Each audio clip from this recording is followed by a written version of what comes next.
La question, elle est terrible, hein, parce qu'elle porte véritablement la signature d'un échec, hélas, cuisant. Et j'ai encore une pensée à une personne que j'aime beaucoup, qui nous a quittés, qui a dit on a passé 20 ans à construire des 5 étoiles pour les vendre au prix de 2 et 3 étoiles.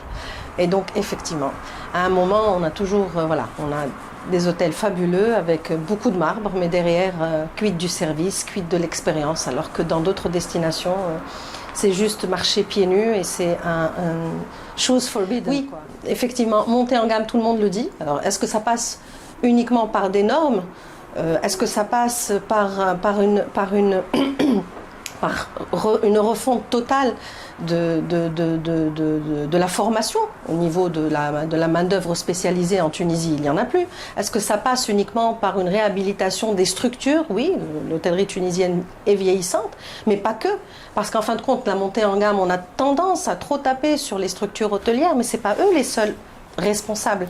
Monter en gamme, c'est faire monter tout un territoire en gamme. Parce que quand vous sortez d'un 5 étoiles, même si vous amenez le plus bel hôtel du monde et que vous sortez juste à l'entrée et que vous allez trouver soit des poubelles, soit des lumières qui ont cramé, soit des bancs qui sont cassés, soit un chauffard qui va presque vous renverser, soit un taxi qui va être sale, et j'en passe, ou un restaurant où on va mal manger. C'est ça, monter en gamme. Monter en gamme, c'est en fait permettre à ce que toute la chaîne de valeur monte progressivement et ensemble avec des priorités qui vont être la qualité, qui vont être la sécurité, qui vont être la bienveillance, qui vont être j'allais dire que ce soit beau, que ce soit esthétique. Je pense très simplement que le tourisme est un énorme portail dans lequel on va rentrer par plein de biais.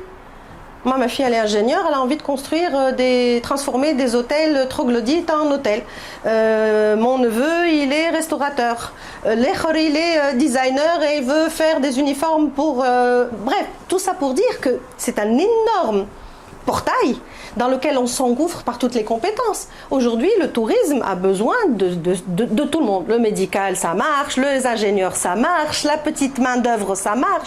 Donc, bien au contraire, la question, elle n'est pas comme ça. La question, c'est comment accompagner tous ceux qui sont dans divers domaines et essayer de faire une force immense localement et investir dans une révolution touristique tunisienne. C'est ça la vraie question.